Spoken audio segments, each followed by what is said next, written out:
Bonjour chers amis, j'espère que vous allez bien. Dans cette courte vidéo, j'aimerais vous donner un aperçu de la revue de octobre, novembre, décembre 2023 de la revue Vers demain, en me servant de la page éditoriale de ce numéro. Bien des choses ne vont pas très bien dans la société actuelle, mais si on observe de plus près l'actualité, les problèmes qui font la manchette, que ce soit l'inflation, la crise du logement, la destruction de l'environnement, tous ces problèmes ont comme origine un problème d'argent, de manque de pouvoir d'achat.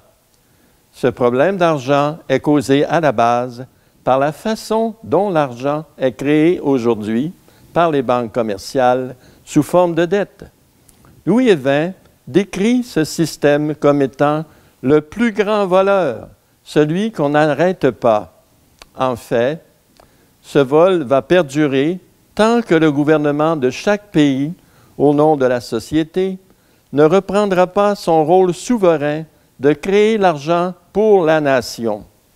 Tant que cela ne sera pas fait, aucune autre réforme ne pourra être faite. C'est ce que dit le pape François alors qu'il dénonçait en 2019 le système financier mondial.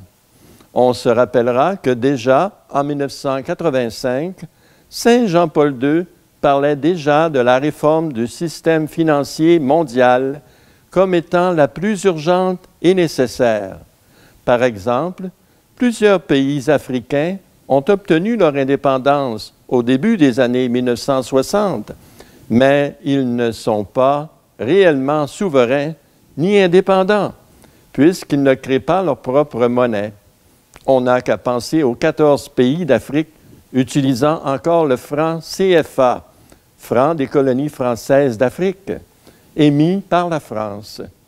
En fait, la démocratie économique, avec ses trois principes de l'argent émis sans intérêt par la société, le dividende à tous et un escompte sur les prix, réglerait la plupart des problèmes de l'heure. Certains politiciens parlent de congédier le gouverneur de la Banque du Canada parce qu'il accomplit mal sa fonction, alors que d'autres disent qu'il faut respecter l'indépendance de la Banque centrale de la nation. Avec un système de démocratie économique, l'indépendance de la Banque centrale serait conservée. Il suffirait de lui donner une directive, celle d'établir une comptabilité exacte. Certains diront qu'un pays ne peut à lui seul appliquer la démocratie économique et émettre sa propre monnaie sans dette, et qu'il faut plutôt attendre que le monde entier le fasse. À cela, Louis Évin et Clifford Hughes Douglas, le créateur de la démocratie économique, répondent qu'un pays peut agir immédiatement, sans attendre les autres, puisque l'argent ne traverse pas les frontières, mais tire sa valeur de la production du pays. Plusieurs économistes de renom sont ou ont été en faveur de cette réforme de l'argent créée sans intérêt par la société. L'un d'entre eux est Maurice Allais, prix Nobel d'économie en 1988, qui, de son propre aveu, était boycotté par les médias d'information parce qu'il était en faveur d'une telle réforme. Parmi les autres choses qui ne tournent pas rond dans la société, on peut parler de la fausse science de l'idéologie du genre, qui prétend qu'on peut être autre chose qu'un homme ou une femme.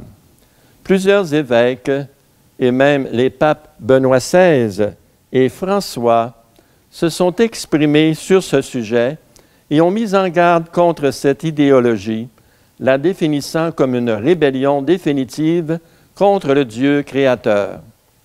Dans ces articles, Louis Évin a toujours cherché à faire ressortir comment les principes de la démocratie économique, conçus par l'ingénieur écossais Clifford Hughes Douglas, appliqueraient à merveille plusieurs points de l'enseignement de l'Église sur la justice sociale, un enseignement aussi connu sous le nom de doctrine sociale de l'Église.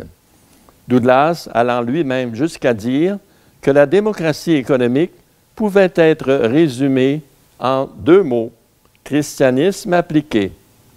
De nombreux saints ont été attirés par cet enseignement de l'Église sur la justice sociale et ont cherché à l'appliquer de façon concrète.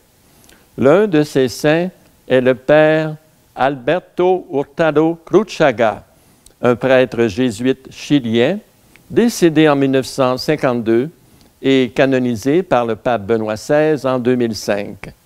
En parlant des saints, un événement exceptionnel s'est produit le 14 septembre 2023 en Pologne, alors que pour la première fois dans l'histoire de l'Église catholique, une famille entière, le père, la mère et les enfants, étaient tous déclarés bienheureux, ayant été assassinés durant la Seconde Guerre mondiale pour avoir caché des Juifs. Invoquons-les, ainsi que tous les saints du ciel mentionnés dans le calendrier inclus dans ce numéro pour une 8e année consécutive. Et n'oublions pas de prier le chapelet, le rosaire de la Vierge Marie, l'arme la plus puissante pour les temps actuels. Merci bien.